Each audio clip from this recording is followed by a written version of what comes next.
Momen penampilan Anang Hermansyah dan Ashanti menyanyi pada laga Timnas Indonesia versus Filipina di Stadion Gelora Bung Karno, Jakarta Selasa 11 Juni, tiba-tiba trending.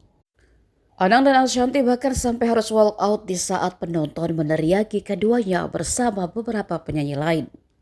Aksi mereka rupanya mendapat cibiran karena bernyanyi usai pertandingan kualifikasi Piala Dunia 2026. Berawal ketika para pemain timnas Indonesia sudah berkumpul di tengah lapangan.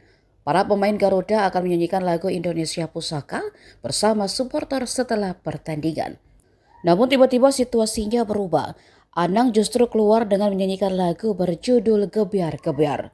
Terlihat papan iklan elektronik yang berada di Stadion Gelora Bung Karno juga langsung menampilkan tulisan Anang dan Friends. Namun bukannya mendapat sambutan gembira dari supporter Timnas Indonesia, aksi Anang justru disoraki penonton. Alhasil, Anang pun tak dapat menyelesaikan penampilannya dan memilih walk out dari stadion.